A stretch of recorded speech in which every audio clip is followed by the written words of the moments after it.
Zero आवरमध्ये आपलं स्वागत। मी प्रसन्न जोशी। नमस्कार। भाजपनं काँग्रेसवर टीका करताना अनेकदा रेवडी कल्चर म्हणजे फुकट वाटप योजनांना लक्ष्य केलं। अगदी कर्जमाफीऐवजी कर्जमुक्ती अशा कल्पना आणल्या, त्याही भाजपनंच। हेतू हा की कर्जमाफी नका करू, कर्ज घेण्याची वेळच आणू नका, अशी ती मागची भूमिका होती। घडलं उलटच। काँग्रेसवर फुकट वाटप योजनेसाठी टीका करणाऱ्या भाजपनं महाराष्ट्र विधानसभा निवडणूक आणि नंतर दिल्ली विधानसभा निवडणुकीतही त्यांच्याच भाषेत सांगायचं तर भरभरून रेवड्या वाटल्या। आज याच रेवड्या महायुती सरकारच्या डोक्यावर वाटल्या जाणाऱ्या मिऱ्या ठरतायत की काय, अशी स्थिती आहे। याला कारण ठरली आहे लाडकी बहीण योजना। याचे परिणाम अन्य खात्यांचा वर्ग करावा लागणारा निधी, बाकीच्या विभागांची खोळंबलेली कामं आणि हर्षल पाटील सारख्या कंत्राटदारांना कामाचे पैसे न मिळाल्यानं केलेली आत्महत्या। 2024 मध्ये लोकसभा निवडणुकीत महायुतीला मवियानं चांगलीच टक्कर दिली होती। जनमानसातील बदलणारं वारं पाहून सरकारनं विधानसभा निवडणुकीपूर्वी मुख्यमंत्री लाडकी बहीण योजना लागू केली, आणली। निवडणूक होईपर्यंत फारशी छाननी न करता लाखो महिलांना दर महिना 1500 रुपये देण्यातही आले। अशा योजनांना विरोध करणाऱ्या भाजपनंच आता रेवड्या वाटायला सुरुवात केली, अशी टीका विरोधकांनी केली। राज्यावर आधीच सुमारे 9 लाख कोटींचं कर्ज आहे। या योजनेसाठी तब्बल 46,000 कोटींची तरतूद सरकारला करावी लागते। तर अर्थतज्ञ आणि माजी प्रशासकीय अधिकाऱ्यांनी अशा योजनेमुळे राज्य सरकारच्या तिजोरीवर ताण येईल आणि अंतिमतः अन्य विभागांच्या आणि योजनांच्या खर्चाला कात्री लागेल, अशी भीती व्यक्त केली आहे। जून 2024 पासून सुरू असलेल्या या योजनेला आता 1 वर्ष पूर्ण झालंय। मात्र महायुतीचं सरकार परत येऊनही एकीकडे लाडकी बहीण योजनेचे हप्ते अनियमित तर आहेतच आणि ते वाढीव सुद्धा नाही आहेत, 2100 रुपये। शिवाय निवडणुकीपूर्वी दिल्या जाणाऱ्या आश्वासनाप्रमाणे ते 2100 या रकमेबाबतही सरकार गप्प आहे। दुसरीकडे या योजनेसाठी अन्य विभागांचा निधी वळवला जात असल्याचं चित्र आहे। संबंधित मंत्री, योजनांचे लाभधारक त्यामुळे नाराज आहेत। अर्थमंत्री अजित पवार या स्थितीत हतबल आहेत। अशा स्थितीत आता कंत्राटदारांचे पैसेही वेळेवर मिळत नसल्यानं आत्महत्येची घटना घडली आहे, जी धोक्याची सगळ्यात मोठी घटना आहे। आणि याच विषयावर आहे आजचा झिरो आवरचा सवाल। नेहमीप्रमाणे आजचा झिरो आवरचा सवाल आपण पाहूयात आपल्या माझा मीडिया सेंटरवरती आणि त्यानंतर आपण जाणार आहोत पोल सेंटरवरती पाहूयात आणि त्यानंतर आपण जाणार आहोत प्रेक्षकांकडे। अन्य योजनांना आणि कंत्राटदारांना देण्यासाठी निधी उतरत नसल्यानं महाराष्ट्र सरकारनं लाडकी बहीण योजनेचा पुनर्विचार करावा असं वाटतं का? थोडा मोठा प्रश्न असल्यामुळे मी पुन्हा आपल्यापर्यंत आणतोय।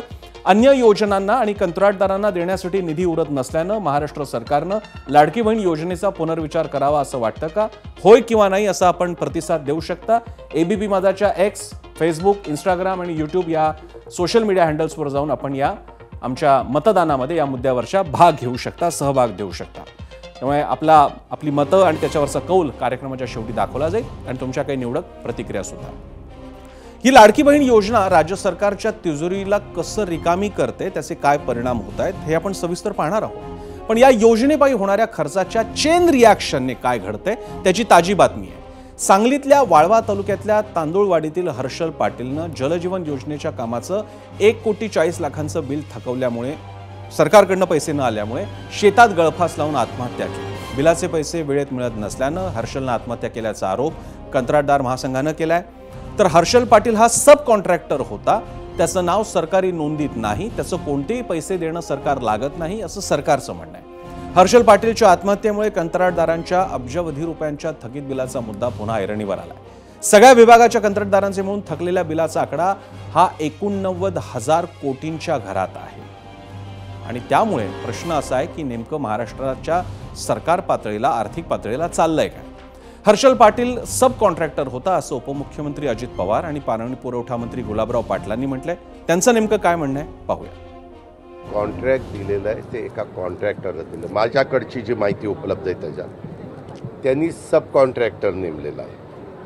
आमचा संबंध येतो हा कॉन्ट्रॅक्टरशी येतो।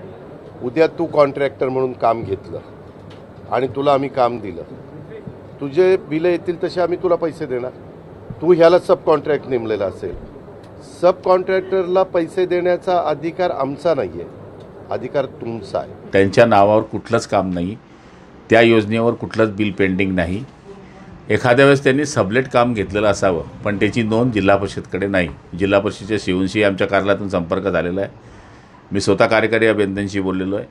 त्यामुळे मला तरी असं वाटतं की त्यांचा या गोष्टीमध्ये कुठलाही संबंध नाही आहे। सबलेट काम केलं असेल तर ते आम्हाला माहीत नाही। तर विरोधकांनी हर्षल पाटीलच्या आत्महत्येवरून विरोधकांनी सरकारवर कसा हल्लाबोल केलाय तेही पाहूया। हर्षल पाटीलची आत्महत्या हा सदोष मनुष्यवध आहे. त्याला आत्महत्या का करावी लागली? जलजीवन मिशनमध्ये केलेल्या कामाचे पैसे त्याला वेळेत काय मिळू शकले नाहीत? त्याला कोण जबाबदार आहेत? कोणते मंत्री जबाबदार आहेत? कोणते अधिकारी जबाबदार आहेत? त्यांच्यावर सदोष मनुष्यवधाचा गुन्हा हे दाखल करणार आहेत का? वारे माप टेंडर काढली.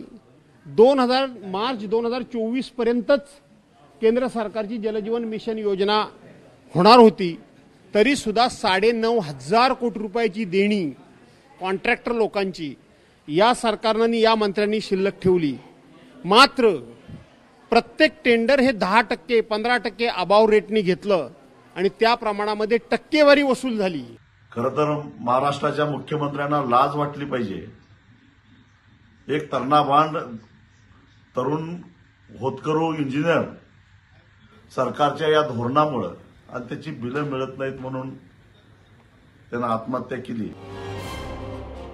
आणि याबद्दलची 0वरची चर्चा आपण सुरू करणारच आहोत. थोड्याच वेळात आपल्यासोबत असणार आहेत लोकसत्ताचे संपादक गिरीश कुबेर. पण त्यांच्याकडे जाण्यापूर्वी या संदर्भातले काही महत्त्वाचे मुद्दे आपल्यापर्यंत लक्षात आले पाहिजेत.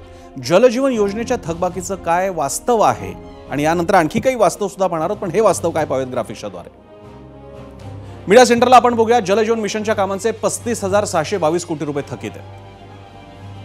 त्यातले केंद्राकडून 19,259 कोटी रुपये येणं बाकी आहे. राज्य सरकारकडे 16,363 कोटींची थकबाकी आहे आणि ऑक्टोबर 2024 पासून केंद्राच्या वाट्याचे पैसेही थकीत आहेत. 2024ला केंद्राकडून 5,000 कोटींची तरतूद झाली, प्रत्यक्षात 1,600 कोटींचं वाटप. आणि 16 जून रोजी केंद्राचं राज्यांना पत्र की राज्यांनी जलजीवनचा निधी द्यावा अशा सूचना. आणि महाराष्ट्र सरकारमध्ये आधीच आपला खर्च होतोय लाडकी बहीणसाठी. लाडकी बहीण योजना हे कारण असल्याचाही आरोप याबाबतीत होतोय. जलजीवनसाठी एकूण 3,900 कोटी द्या असं पाणीपुरवठा विभागाचं अजित पवारांच्या वित्त विभागाला पत्रही गेलंय. जलजीवन मिशनची राज्यात एकूण 52,000 कोटींची काम आहे.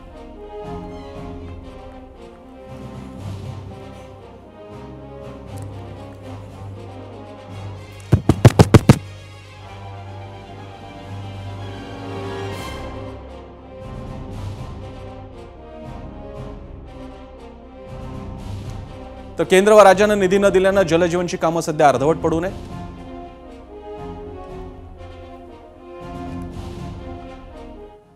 राज्य सरकारच्या नेमक्या कुठल्या विभागानं कंत्राटदारांचे किती पैसे थकवले तेही पाहूया. कारण हा फक्त जलजीवनचा मुद्दा नाहीये, हा कंत्राटदारांचा मुद्दा आहे. आणि हा सगळा मिळतो जाऊन पुन्हा राज्य सरकारच्या आर्थिक स्थितीशी. पुन्हा एकदा जाऊयात मीडिया सेंटरला. कोणाकडे किती पैसे थकले? सार्वजनिक बांधकाम विभाग 46,000 कोटी, जलजीवन मिशन 35,722 कोटी, ग्रामविकास 8,600 कोटी, जलसंपदा 19,700 कोटी, डीपीडीसी 1,700 कोटी.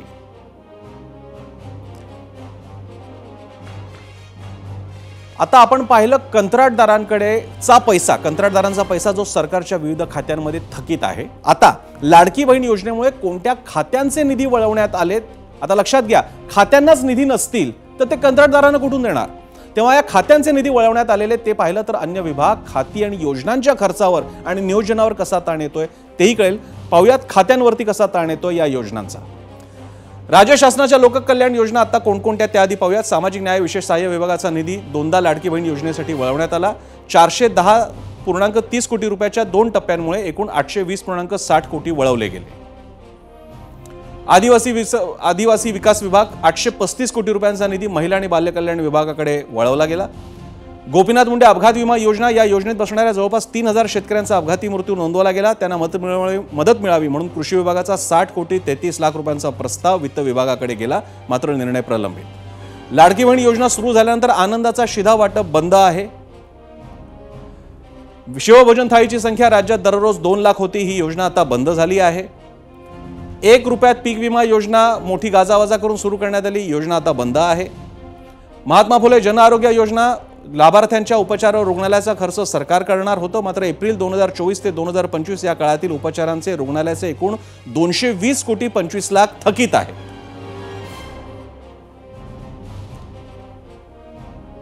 लाडकी बहीण ही एकच योजना नसून मोठ्या आर्थिक तरतुदीच्या अनेक योजना राज्य शासनानं आणलेल्या आहेत. लाडकी बहीण असो की अन्य योजना, लोककल्याणकारी योजनांना कुणाची ना नाहीये. मात्र एखाद्या योजनेमुळे अन्य विभाग योजना किंवा नियोजनावर परिणाम होत असेल तर त्याचा नक्कीच विचार व्हायला हवा. पाहूयात या अशा कोणकोणत्या आणखी राज्य सरकारने आणलेल्या योजना. पुन्हा एकदा मीडिया सेंटरला. मुख्यमंत्री माझी लाडकी बहीण योजना, योजनेसाठी दरवर्षी 46,000 कोटी रुपयांची तरतूद. 21 ते 60 या वयोगटातील महिलांसाठीची ही योजना आहे, जी आपल्याला कल्पनाच आहे. पात्र महिलांना दर महिन्याला 2100 रुपये बँक खात्यात दिले जाणार, जे सत्तांतरानंतर अपेक्षित होतं. मुलींसाठी मोफत उच्च शिक्षण योजना, मागासवर्गीय आणि आर्थिकदृष्ट्या दुर्बल घटकातील विद्यार्थिनींना 100% शुल्काची प्रतिपूर्ती. वर्षाला 2,000 कोटी रुपयांची तरतूद. पारंपरिक पदवी अभ्यासक्रम ते वैद्यकीय अभियांत्रिकी अशा जवळपास 500 अभ्यासक्रमांचा समावेश. मुख्यमंत्री युवा प्रशिक्षण योजना, या योजनेसाठी प्रतिवर्षासाठी 10,000 कोटी रुपयांची तरतूद. पात्र विद्यार्थ्यांना 6,000 ते 10,000 रुपये विद्यावेतन. मुख्यमंत्री अन्नपूर्णा योजना, या अंतर्गत सुमारे 52 लाख कुटुंबांना वर्षातून 3 गॅस सिलेंडर मोफत दिले जाणार आहेत. मुख्यमंत्री बळीराजा वीज सवलत योजना, 7.5 अश्वशक्तीपर्यंत शेतीपंपाचा वापर करणाऱ्या सर्व शेतकऱ्यांना मोफत वीज. म्हणजे बिल कोण भरणार? राज्य सरकार. सुमारे 44 लाख शेतकऱ्यांना या लाभाचा अंदाज आहे आणि यासाठी 14,761 कोटी रुपये अनुदान खर्च अपेक्षित आहे. गाव तिथं गोदाम योजना, यासाठी शेतमालासाठी गोदाम उभारली जाणार आणि यासाठी बजेटमध्ये 341 कोटी रुपयांची तरतूद आहे. तर मुख्यमंत्री मोफत तीर्थक्षेत्र दर्शन योजना, वर्षातून एकदा ज्येष्ठ नागरिकांना राज्यासह देशातील 139 तीर्थक्षेत्रांचं मोफत दर्शन. मुख्यमंत्री वयोश्री योजना, पात्र ज्येष्ठ नागरिकांना वर्षाला वैद्यकीय उपकरणांसाठी 3,000 रुपये दिले जाणार, 480 कोटी रुपयांची तरतूद. तर लेक लाडकी योजना, पिवळे आणि केसरी रेशन कार्ड धारकांसाठी योजना आहे. मुलीच्या जन्मानंतर 5,000, 6 वर्षाची झाल्यावर 4,000, 6वीत गेल्यानंतर 6,000, 11वीत 8,000 आणि 18 वर्षांची झाल्यानंतर 75,000 रुपये ही योजनाचे निधी मिळणार.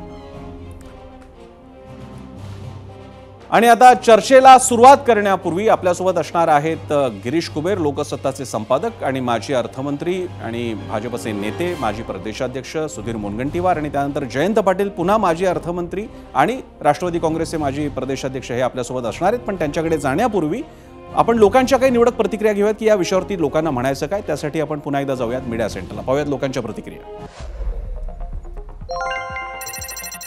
ज्ञानेश्वर पाटील लिहितात, आता तात्पुरती बंद करा आणि 2029ला मतदानापूर्वी सुरू करा, म्हणजे वेड्या लोकांना अजून वेड्यात काढणं सोपं होईल. ज्ञानेश्वर पाटील यांचा टोला. एकलव्य लिहितात, अजिबात नाही, नाहीतर खोटं बोलून मतं घेतली असं होईल. आता सरकारलाच निस्तरू द्या, सर्व मंत्री आमदारांची प्रॉपर्टी विकून लाडक्या बहिणींचे पैसे द्यावे. फक्त लाडकी बहीणच का, 4 व्हीलरची टोल माफी पण त्वरित रद्द करावी. आमदार मंत्र्यांचे अवाढव्य भरमसाठ भत्ते फायदे देखील बंद करावेत. युट्यूबवर आलेली प्रतिक्रिया देवेंद्र गोसावी, तात्काळ बंद करा ही योजना, मागितलीच कोणी होती. राज्यात पदभरतीसाठी जाहिराती निघत नाहीत, कंत्राटदारांना पैसे मिळत नाहीयेत. सूरज पाटील म्हणतात, माझं तर म्हणणं आहे की ही योजना पूर्णपणे बंद करून टाकावी. अक्षय काळे लिहितात, असंही राज्य सरकार वाटच बघून आहे ही की कधी एकदाचं ठोस कारण जनतेपुढे मांडून या योजनेपासून मुक्तता मिळेल. संग्राम ढवळे लिहितात, अत्यंत बोगस योजना आहे, रोगापेक्षा इलाज भयंकर.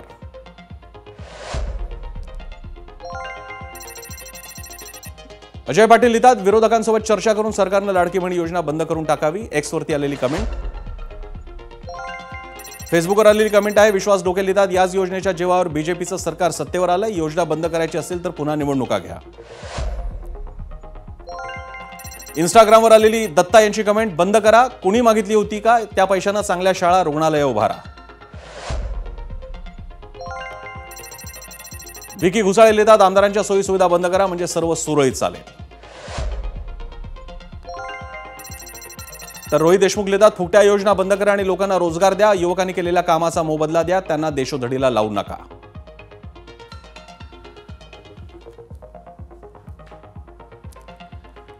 तर असा हा सगळा विषय आहे, याचा आणखी खोलात संदर्भ देता येतील, पण त्यासाठी आपल्यासोबत मान्यवर आहे. त्यासाठी जाऊयात गेस्ट सेंटरला. आपल्यासोबत आहेत गिरीश कुबेर, लोकसत्ताचे संपादक. कुबेर सर, आपलं स्वागत आहे 0 आवरमध्ये. कुबेर सर, तुमची एक 10 मार्च 2025चा अग्रलेख माझ्यासमोर आहे. त्याचं नाव होतं आर्थिक आव्हान आणि आव, आणि तो अग्रलेख तुम्ही लिहिला होता महाराष्ट्र शासनाचा जो आर्थिक पाहणी अहवाल आला होता त्या अनुषंगाने लिहिलं होतं. तर तेव्हा तुमच्या अग्रलेखाचंच हेडिंग वापरून विचारायचा झाला प्रश्न, तर आत्ताची आव्हानं आणि सरकारचा आव नेमका तुम्ही कसा पाहता? याच्यामध्ये एक आकडा तुम्ही एक संख्या घेतलेली नाहीये, ती फक्त घेऊया आणि मग आपण पुढे बोलूया. जरूर. 31,200 कोटी इतकी प्रचंड रक्कम शेतकऱ्यांकडून राज्यातल्या विविध बँकांना थकीत आहे. आणि ती का थकीत आहे, तर या मंडळींनी निवडणुकीमध्ये आश्वासन दिलं होतं कर्जमाफी करू म्हणून. त्याच्यानंतर सत्तेवर आल्यानंतर अजितदादांनी जवळपास अशी थेट विधानं केली, धमक्या वाटाव्यात अशी, की गपचूप 31 मार्चच्या आधी तुम्ही हप्ते भरायला लागा. कोणी हप्ते भरले नाहीत. 31,200 कोटी रुपये बँकांचं कर्ज थकीत आहे. याचा अर्थ जर हे कर्ज माफ करायचं असेल तर इतकी रक्कम राज्य सरकारला त्या बँकांना उचलून द्यावी लागेल. मुळात तुमची तिजोरी खंक झालेली आहे, खिसा फाटलेला आहे आणि त्याच्यावरती आणखी 31,000 कोटी रुपये. त्यामुळे हा आव खूप आणायची सर्वच राजकीय पक्षांना एक वाईट सवय जडलेली आहे. आणि दुर्दैवाने आपल्या जनतेला आर्थिक साक्षरतेचं एकंदर साक्षरताच मुळात बेतासबात असल्यामुळे तुलनेची सवय नाहीये. ही 46,000 कोटीची जर रक्कम घेतली आपण, तर महाराष्ट्र सरकार वर्षाला आरोग्यावरती किंवा शिक्षणावरती एवढा खर्च करतो, त्याच्यापेक्षा जास्त रक्कम केवळ या लाडक्या बहिणींसाठी दिली जाते. एवढी मोठी रक्कम आहे ही. केंद्र सरकारचं वर्षाचं जो शिक्षणाचा अर्थसंकल्प असेल ना, त्याच्यापेक्षा त्याची तुलना होईल इतकी मोठी ही रक्कम आहे. त्यामुळे हा आव किती काळ आणला जाणार हा यातला महत्वाचा मुद्दा आहे. ज्या वेळेला तुमचे महसूल वाढीचे प्रयत्न अयशस्वी होत असतात, ज्या वेळेला अन्य आर्थिक आव्हानांचा सामना करावा लागत असतो, ज्या वेळेला म्हणजे ग्लोबल वॉर्मिंगच्या काळामध्ये पर्यावरणीय आव्हानं तुमचा मोठा खर्चाचा भाग भरू शकतात, तो भार वाढवू शकतो, अशा वेळेला काही किमान वाईट नाही करता आलं तरी आर्थिक शहाणपण दाखवणं अपेक्षित असतं. ते महाराष्ट्रातल्या राज्यकर्त्यांनी दुर्दैवाने दाखवलेलं नाही.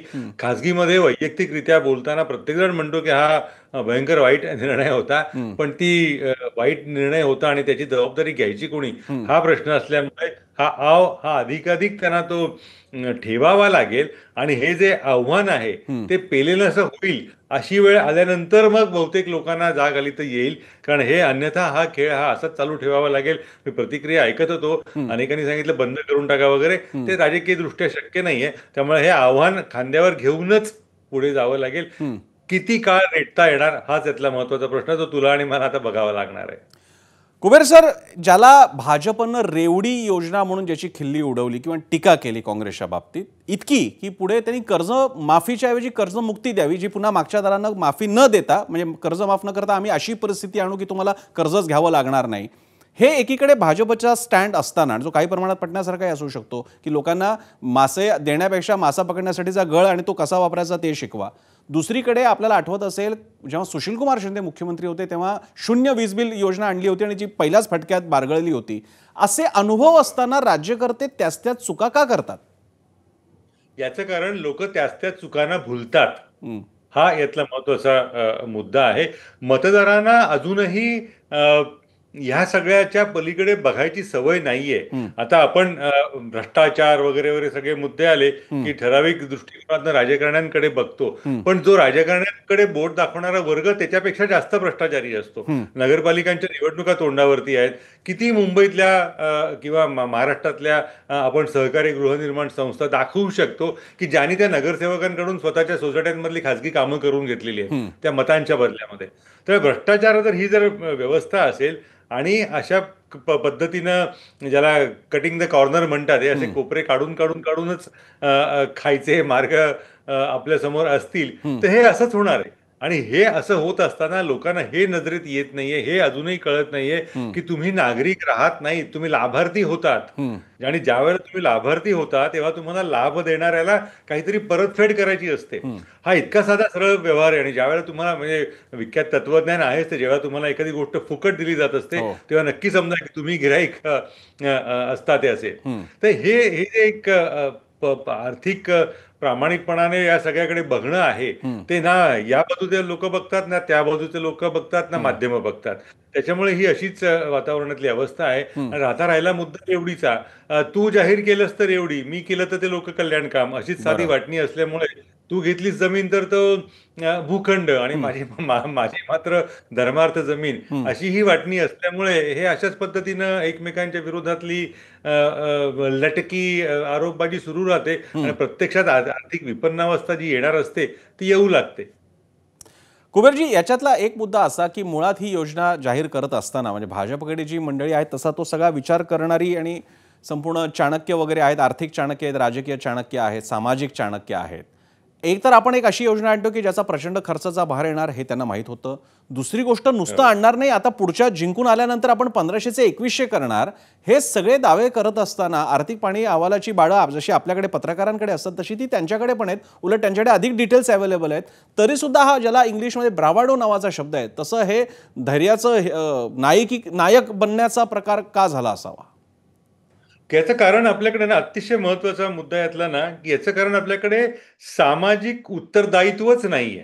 म्हणजे लाडकी बहीण समजा आणायची ना, ठीक आहे, हरकत नाही, तुम्हाला गरिबांचं कल्याण करायचंय, खरोखर मनीषा तुमची असू शकते, त्याच्याविषयी आपण संशय घेण्याचं काही कारण नाही. पण या कोण आहेत, त्यांना खरोखर फायदा होतोय किंवा नाही, असा वर्ग कुठला, त्याचं एक ज्याला इंग्रजीमध्ये सोशल ऑडिटिंग म्हणतात, ते करायची पद्धतच नाहीये. मुफ्त किंवा काय राष्ट्रीय पातळीवरती आपण स्वच्छतागृह बांधायला देशभर पंतप्रधानांच्या योजनेतनं हजारो कोटी रुपये वाटले, पण त्याच्यातनं किती स्वच्छतागृह उभी राहिली, ती वापरली जात आहेत का? तुझ्या पिढीला कदाचित आठवणार नाही, पण महाराष्ट्र विधानसभेमध्ये 70च्या दशकामध्ये एक असा मुद्दा आला होता की रोजगार हमी योजनेवरती प्रचंड प्रमाणावरती विहिरी खणायला पैसे वाटले, परवाने दिले, आणि इतक्या विहिरी खणल्या गेल्या आणि त्या किती खणल्या गेल्यात याची जेव्हा विधानसभेत चर्चा सुरू झाली तेव्हा असं लक्षात आलं की जेवढ्या सांगितल्या गेल्या त्याच्यापेक्षा कमी संख्येने त्या विहिरी निघाल्या. तेव्हा सरकारतर्फे असं उत्तर दिलं गेलं की विहिरी चोरीला गेल्या. हो, हे आपलं सामाजिक आर्थिक वास्तव आहे.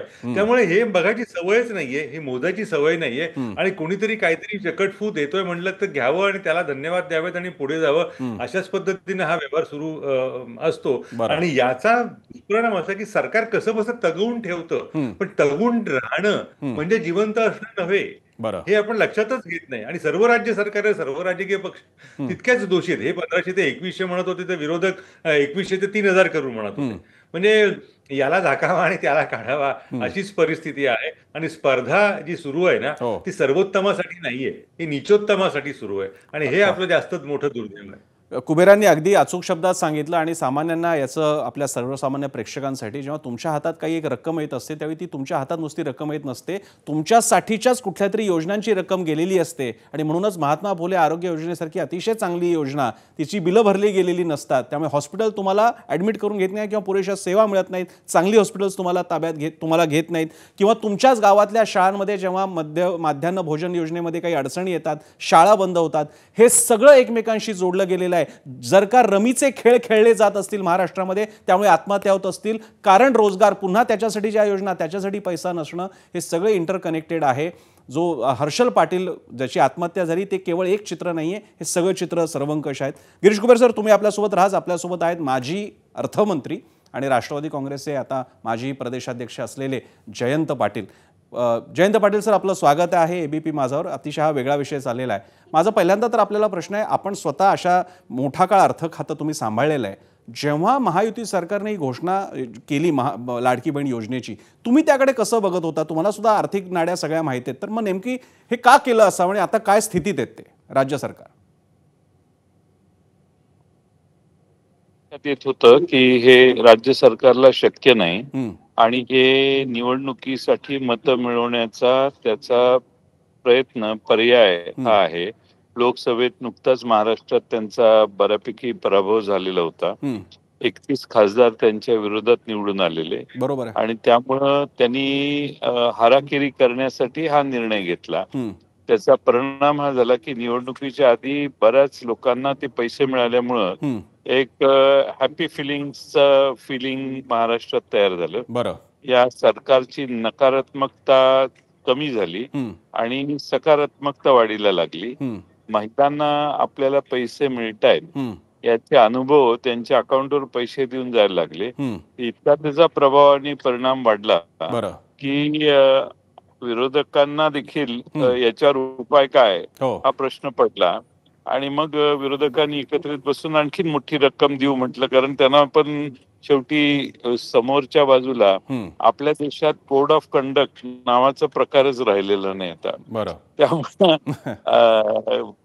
काहीही घोषणा करायच्या, सरकारची तिजोरी लुटली गेली, मोडून पडली तरी काही फरक पडत नाही. बरं. अकाउंटेबिलिटी नाही. बरं. आता अडचण झाली आहे, पैसे देता येत नाहीयेत आणि दुसऱ्या सर्व योजनांच्यावर प्रचंड ताण आलेला आहे. हो, एक माझ्याच तालुक्यातील तांदूळवाडी गावातील एका हर्षलने खरंय. आज आत्महत्या केली. ती काल ती धक्कादायक आहे. बरोबर आहे. आणि त्याच्या घरी मी गेलेलो होतो पूर्वी. त्याने नवीन आयुष्य सुरू केलेलं, नव्याने तरुण मुलगा होता. त्याने सब कॉन्ट्रॅक्ट घेतलेले जीवन प्राधिकरणाचे. तो इतका हे झाला होता, नर्वस झालेला, कारण देणी काम करत गेला उत्साहाने. हो. जवळपास 1,40,00,000 रुपयाची कामं केली. हं. ती कामं करण्यासाठी 65 लाख रुपये बाहेरून त्यांनी घेतले, कारण सरकारकडून बिल मिळत नाही, मग कामं कशी करणार. बरोबर आहे. म्हणून त्या बिचाऱ्याने, त्याला असं भोळेपणानं वाटलं की काय सरकारच आहे, सरकार पैसे देईल. हो. पण ज्यावेळी सगळे देणेकरी दारात उभे राहायला लागले त्यावेळी त्या बिचाऱ्याने आत्महत्या केली. आता हा मी लोकसभेच्या निवडणुकीच्या नंतर आणि आधी पण सतत सांगत होतो कॉन्ट्रॅक्टरना की कुणी कामं घेऊ नका. कामं घेतली तर बिलं मिळणार नाहीत, कारण यांनी आता अशा अशा योजना जाहीर केल्यात. आणि त्याचा परिणाम हा झाला की महाराष्ट्रात अनेकांनी कामं घेतली. आज जवळपास 5 लाख कॉन्ट्रॅक्टर महाराष्ट्रात आहेत की ज्यांचे पेमेंट्स मिळालेले नाहीत. जवळपास 90,000 कोटी रुपये सरकारने लोकांचे वापरलेत असं मी थोडक्यात म्हणेन, कारण पेमेंट दिलेलं नाही. आणि सरकारच्याकडे एवढ्या मोठ्या लायबिलिटीज आहेत. एक म्हणजे बांधकाम खात्यात 70-80 हजार कोटी रुपये द्यायचे आहेत. पाणी पुरवठा खात्यात एवढ्याच अशा मोठ्या 25-30 हजार कोटी रुपयाच्या रकमा आहेत. केंद्र सरकारकडून त्यातला काही पोर्शन 3.5-4 हजार कोटी रुपये यायचा आहे, तो आलेला नाहीये. 24 ऑक्टोबर पासून केंद्र सरकारचे पैसे झाले नाहीत आपल्या राज्यात. तिसरं म्हणजे या सरकारने MSCBच्या मध्ये काही अशा सवलती दिल्या. त्याने परिणाम हा झाला की 1 लाख कोटी रुपये MSCBचे पैसे थकलेले आहेत. MSCB हा एक दुसरा नवा विषय. पुढच्या वर्ष 1.5 वर्षात सरकारने काही केलं नाही तर होईल. सरकार आता त्याला लिव्हरेज करून बाहेरून कर्ज काढायचा प्रयत्न करतंय. आताच 2-3 GR मी परवा बघितले. 23 का 24 हजार कोटी रुपये त्यातनं सरकार कर्ज काढून उभं करून त्यांना थोडा ब्रीदिंग स्पेस द्यायचा प्रयत्न करते. MSCB देखील आर्थिक संकट, कारण काय आहे या सरकारला मतांच्या पलीकडे काहीच नाहीये. त्यामुळे मतं मिळवण्यासाठी, लोकांना खुश करण्यासाठी लोकांच्या व्यवस्था मोडीत निघाल्या. नंतर काय व्हायचं ते हो, अशी मानसिकता जर असेल तर अलीकडच्या सगळ्या लोकांची, तर मला चिंता वाटते की पुढं आपण इतर राज्यांच्या मागे पडू. बेरोजगारी वाढेल, परिणाम आपल्या सगळ्याच अर्थव्यवस्थेवर महाराष्ट्राच्या होईल. आता पाटील साहेब, आपले पाटीलजी एक प्रश्न यामध्ये असा होता, मी मगाशी पण एक उल्लेख केला होता की जसा महाआघाडी होती आधीची काँग्रेस राष्ट्रवादीची, सुशीलकुमार शिंदे मुख्यमंत्री असताना 0 वीज बिल योजना आणण्यात आली होती, बिल सुद्धा दाखवण्यात आलं होतं, पण नंतर ती बंद करण्यात आली. आणि एक जणू काही अलिखित कन्सेन्सस असल्याप्रमाणे विरोधकांनी सुद्धा त्याचा इश्यू केला नाही आणि नंतर त्याच्यातून महाराष्ट्र त्या फेजमधून पुढे गेला. लाडकी बहीण योजना, त्याच्यापायी होणारा खर्च, ज्याच्यामुळे अन्य विभागांवरती येणारा ताण, हा काही कुठला भाजप विरुद्ध काँग्रेस राष्ट्रवादी विरुद्ध शिवसेना असा विषय नसून तो महाराष्ट्राच्या एका कॉमन तिजोरीवरचा प्रश्न आहे की जी अराजकीय आहे, ती तिजोरी अराजकीय आहे. माझा आपल्याला प्रश्न आहे, जर का सत्ताधारी या दिशेनं पावलं टाकू लागले म्हणजे ही योजना बंद करणे, तर त्या बाबतीत महाविकास आघाडीचं काय म्हणणं असेल? हे बघा, तुम्ही लोकांना फसवून लोकांची मतं घेतली. तिजोरी अराजकीय असेल पण तिजोरीचा वापर राजकीय झाला ना. बरोबर आहे. महाराष्ट्राच्या जनतेची दिशाभूल तुम्ही केली.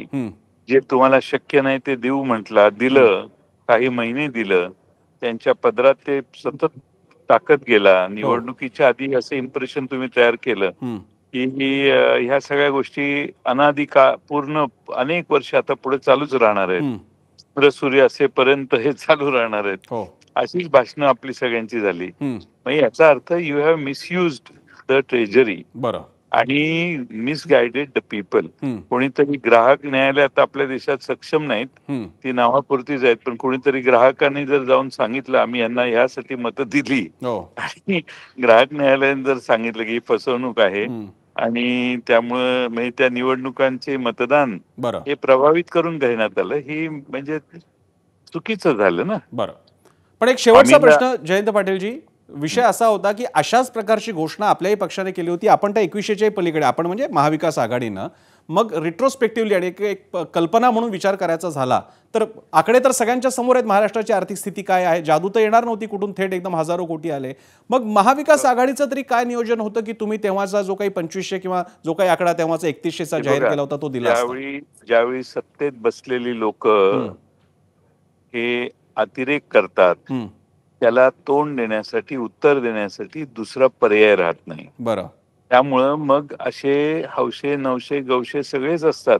नाही आता आपणही दिलं पाहिजे, आपणही दिलं पाहिजे, त्यांनी दिलं, आणि कितीही त्यांना सांगितलं अरे हे जमणार नाही, अशक्य आहे, तरीही काही पक्षात, प्रत्येक वेगळ्या पक्षात लोक असतात ना, नाही ते केलंच पाहिजे आपल्याला. आता मी नावं घेणं योग्य नाही, पण अगदी शरद पवारांपासून सगळ्यांचा, पवार साहेबांचंही थोडंसं हे करणं योग्य नाही अशीच भूमिका होती. पण तर ठीक आहे, त्यावेळी झाली गोष्ट.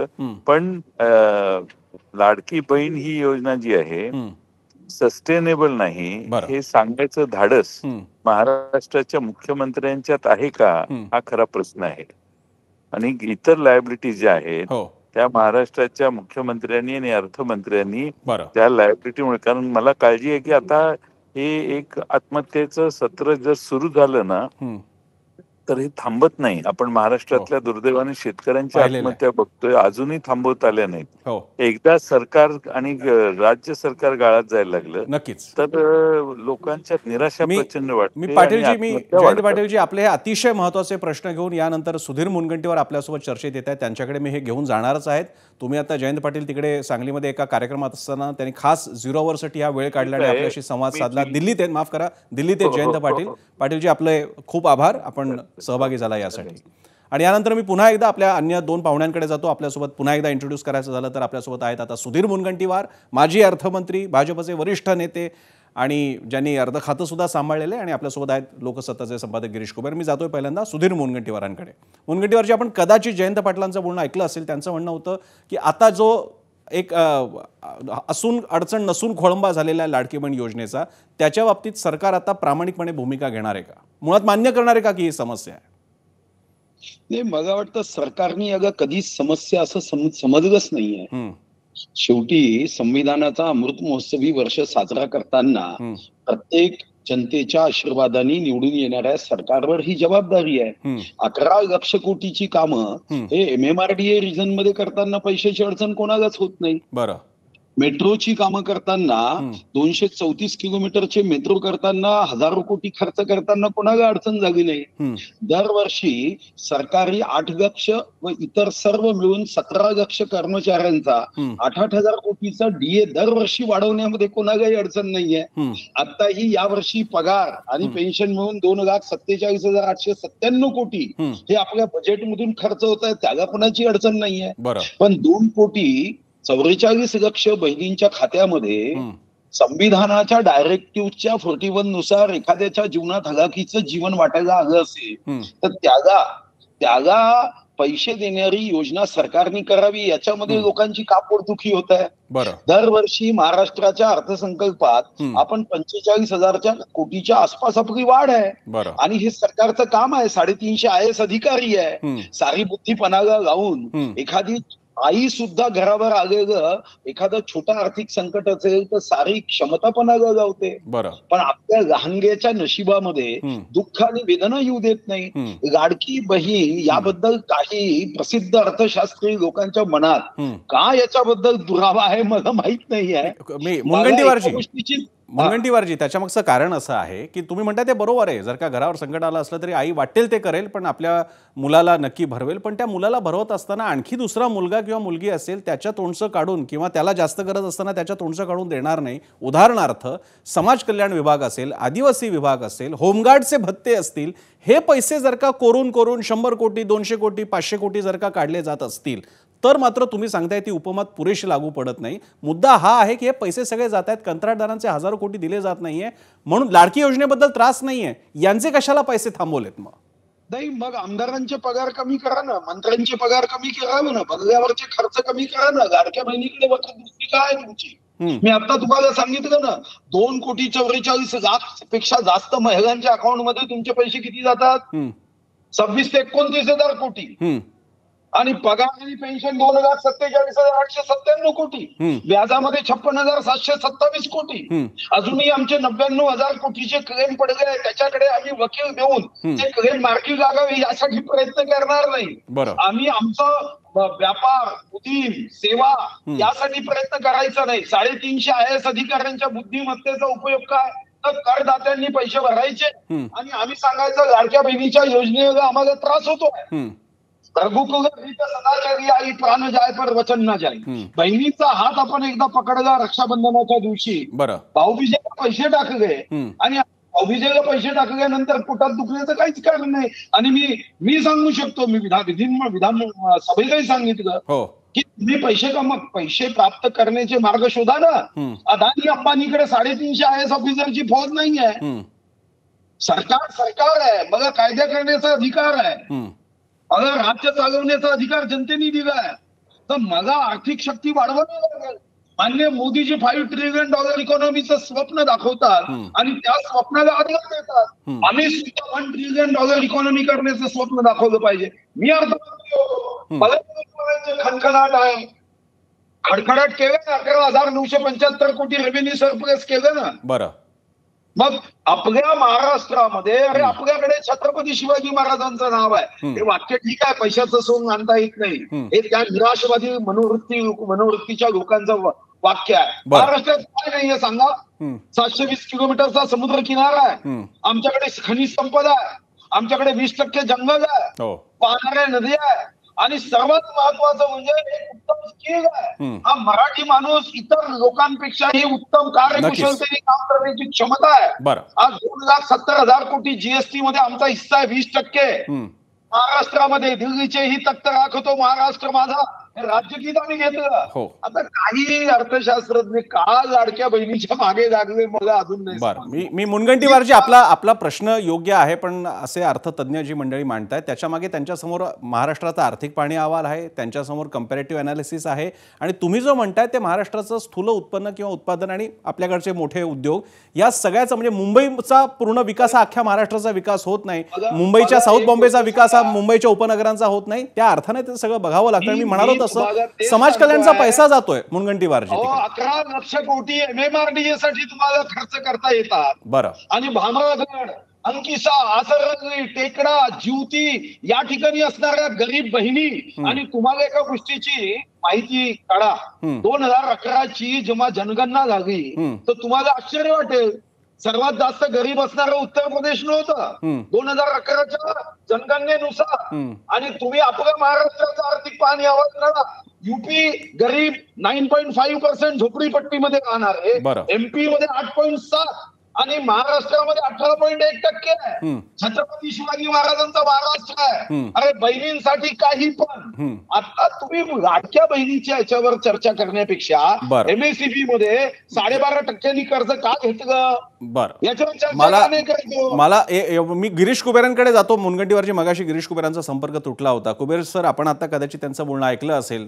म्हणजे मुनगंटीवारांनी अगदी स्वतःच्या स्वभावाप्रमाणे एका सटक्यात सगळ्या मुद्द्यांना स्पर्श तर केलेलाच आहे आणि त्यांचं विधान बऱ्यापैकी नुसतंच आर्थिक नसून ते पॉलिटिकल इकॉनॉमिकल आहे आणि त्याच्यामागे अनेकांना अनेक प्रकारचे संदेश पण गेलेले आहेत ते ज्याचे त्यांनी स्वीकारायचे आहेत. तुम्ही या विश्लेषणाकडे कसं बघताय? त्यांच्या बोलण्याचं सार असं की काहीही चिंता नाही, लाडकी बहीण योजना राबवली जाऊ शकते.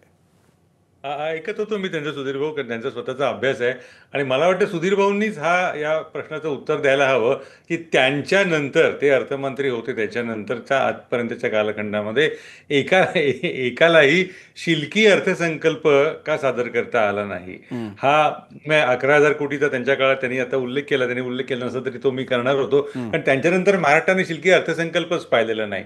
1,00,000 कोटी रुपयांची यावेळेला आपल्याला फिस्कल डेफिसिट, वित्तीय तूट आहे. परत परवाच पहिल्या अर्थसंकल्पानंतरच्या पहिल्याच कालखंडामध्ये आपण जवळपास 52,000 कोटी रुपयांच्या पुरवणी मागण्या मंजूर करून घेतल्यात. तर मुद्दा असा ना की ते जे सांगतायत ना ते मुद्देच खरे, ते कदाचित ते दुसऱ्या पक्षातल्या खुर्चीतनं जर ते बोलले असते ना तर तेच मुद्दे उलट्या अर्थाने घेतले गेले असते, कारण तेच खरे आहेत. MMRDA साठी हा मुद्दा आहे. हा इतकं प्रचंड प्रमाणावरती कर्ज घेतलेलं आहे. त्यांनी आणखी काही योजना सांगितल्या, MSMEचा दाखला दिला. हे मुद्दे आहेतच ना. आता याच्या पलीकडे जाऊन सुद्धा सुधीर भाऊंना तो मुद्दा विचारणं बरोबर नाही. ऑफ रेकॉर्ड आपण विचारू शकतो कॅमेरा बंद केल्यानंतर की एवढा मोठा महत्वाचा आणखी एक प्रकल्प राज्य सरकार अंगीकारत आहे, स्वतःच्या अंगावर घेत आहे, ज्याच्यामध्ये जर 1 रुपया सुद्धा सरकार घालत नाहीये, तर तरी सुद्धा जवळपास 87,000 कोटी रुपये, म्हणजे त्याच्यात प्रत्यक्ष 1,00,000 कोटी रुपयांची कामं सरकार करेल. हे सगळं कॉन्ट्रॅक्टर ड्रिव्हन चालू आहे. हा सुधीर भाऊ जे म्हणतात, मगासपासून आपण जे म्हणतोय त्याचा अर्थच हा होतोय की आपण अंतिमतः तुझ्या माझ्यासाठी, नागरिकांसाठी होत नाही, हे कंत्राटदारांच्या भल्यासाठी चाललेली ही व्यवस्था आहे. 60% खर्च जवळपास आपला एस्टॅब्लिशमेंट कॉस्ट आहे, केवळ पगार वेतन खर्च. सुधीर भाऊंनी तो मुद्दा व्यवस्थितपणे मांडला. मग जनकल्याणासाठी राहतंय कुठे? सरकार शाळा बांधू शकत नाही, सरकार रस्ते बांधू शकत नाही, सरकार प्रत्येक गोष्ट आउटसोर्स करणार, कंत्राटदारांना देणार, कंत्राटदारांना अधिकार देऊन त्याच्यावरती त्यांनी पैसे कमावे असं सांगणार. मग मुद्दा असा की सरकारकडे जो काही महसूल जमा होतो त्याच्यातनं काय करणं अपेक्षित आहे? चांगल्या शाळा, चांगलं आरोग्य, चांगले किमान रस्ते, हे सुद्धा जर दिलं जाणार नसेल आणि मग मात्र लाडकी बहिणीनं सगळं दिलं जात असेल किंवा जे काय 43,000 कोटी, त्यांचा मुद्दा अगदी खरा आहे. पण प्रश्न असा की मग बाकीच्या महसुलाचं काय होतं? आता त्यांच्या म्हणण्याचा अर्थ असा आहे की बाकी इतक्या ठिकाणी वाईट खर्च होतोय, तर आणखी एका ठिकाणी वाईट खर्च झाला तर तुम्ही एवढ्या ओरडता कशाला? हा मुद्दा बरोबर आहे. कदाचित ते ज्या परिसरात येतात तिथलं आव्हान, आणि त्यांनी तो शेवटी मुद्दा मांडला, हा ऐकला तर टीका आहे का कौतुक आहे, हा विचार करायला हवा. उत्तर प्रदेशपेक्षा महाराष्ट्र जर गरीब आढळत असेल, आणि तो आढळतो, पुन्हा मुंबई हा जर पट्टा काढला महाराष्ट्रात ना, तर महाराष्ट्र, बिहार किंवा ओरिसा आकडे काँग्रेसच्या राज्यातले आकडे आहे. मी 2011च्या जनगणनेनुसार हा जो आकडा आहे तो काँग्रेसच्या राज्यातला आहे. तो कमी होईल त्याच्यात समजेल. आणि तेच तर खरं म्हणणं आहे ना, मोजायलाच तयार नाही ना तुमचं सरकार, काहीच मोजत. मुनगंटीवरची इकडे गिरीश कुबेरांच्याच विश्लेषणातून एक मुद्दा घेऊन पुढे जायचा असेल तर हा खर्च उघडपणे आपल्याला आधीची पण कल्पना आहे. अशा प्रकारच्या ज्या योजनांना, म्हणजे बाकीचं सगळं सोडून द्या, ही योजना कशी आहे, अशा योजनांना रेवड्या आपल्याच पक्षाच्या सर्वोच्च नेतृत्वाने म्हटलेलं आहे. नंतर बघतोय तर दिल्ली विधानसभेच्या वेळी सुद्धा रेवड्या आणि महाराष्ट्रात सुद्धा रेवड्या. प्रश्न लाडक्या बहिणींचं कल्याण करण्याचा नाहीये, तो करण्यासाठीची अनेक विभागाच्या, म्हणजे उदाहरणार्थ लाडकी बहिणीला 1,500 रुपये मिळाले, पण तिच्या नवऱ्याला जर का नीट रोजगार मिळत नसेल तर त्या 1,500ने गोष्टी साध्य होत नाहीत. जर का त्यांच्या घरात उद्या मोठा उपचार ठरला आणि त्याच्यासाठी हॉस्पिटल त्यांना ऍडमिट करत नसेल कारण सरकारने बिलं थकवली असतील, तर त्या 1,500ने कल्याण होणार नाहीये. हे मॅक्रो लेवलला पाहण्याऐवजी मायक्रो लेवलला फक्त एखाद्या महिलेला, काही महिलांना 1,500 दिले, त्याने काय होणार आहे? 1,25,000 कोटीची दारू महाराष्ट्रात पिली जाते. त्याच्यावर कोणी भाष्य करत नाही. ड्रग्सच्या बाबतीमध्ये परवा कायदा आणला तेव्हा मी आकडे वाचून दाखवले. 80,000 कोटी रुपयाच्या ड्रग्सच्या बाबतीत चर्चा आहे, त्याच्यावर चर्चा होत नाही. लाडक्या बहिणीच्या बाबतीत आपण मागे का जातो? 2,44,00,000 बहिणीच्या आयुष्यामध्ये 1,500 रुपयाचं किती महत्व आहे हे कदाचित मला जाणवणार नाही.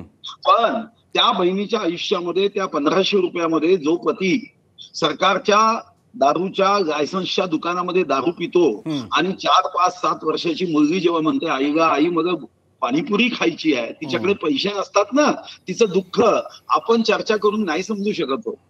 मला एक गोष्ट सांगायची आहे तुम्हाला की तुम्ही ऐकली आहे, पण ही तुमच्या माध्यमातून सर्वांनी ऐकली पाहिजे की लंडनच्या एका न्यायालयामध्ये केस सुरू होती. पाव चोरला म्हणजे ब्रेड चोरीची.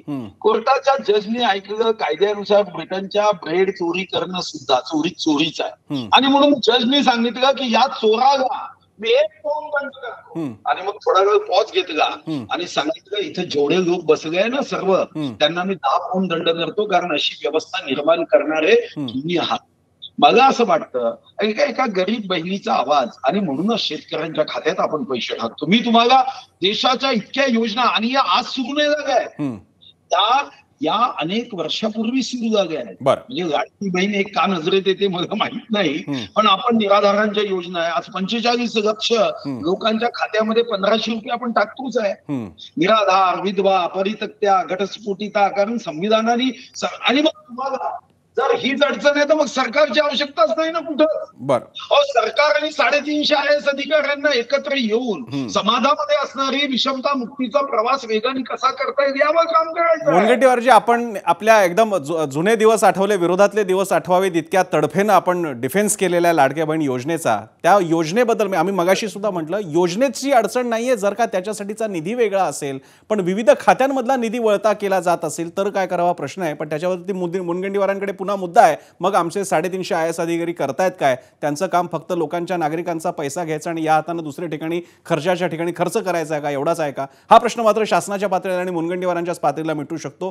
त्यासाठी त्यांना शुभेच्छा. मात्र या निमित्तानं महाराष्ट्राचा गाडा अडकू नये एवढीच अपेक्षा. या अतिशय महत्त्वाच्या विषयासाठी गिरीश कुबेर सर तुम्ही, मुनगंटीवारजी तुम्ही, आणि मगाशी जयंत पाटील होते त्यांचे सुद्धा आभार. 0 ओव्हरच्या शेवटच्या सेगमेंटमध्ये नेहमीप्रमाणे आपण पाहणार आहोत आजचा प्रश्न आणि त्याला तुम्ही दिलेली उत्तरं, तुम्ही दिलेला कौल. त्यासाठी जाऊयात माझा पोल सेंटरला, पाहूयात आजचा प्रश्न जो आहे हा. अन्य योजनांना आणि कंत्राटदारांना देण्यासाठी निधी उरत नसल्यानं महाराष्ट्र सरकारनं लाडकी बहीण योजनेचा पुनर्विचार करावा का? 12,000 मतं आली, 81% म्हणतायत होय पुनर्विचार करावा, 19% म्हणतायत नाही. आपल्या मताचा आदर. यानंतर 0 ओव्हरमध्ये आपण इथेच थांबतोय. एबीपी माझा, उघडा डोळे बघा नीट.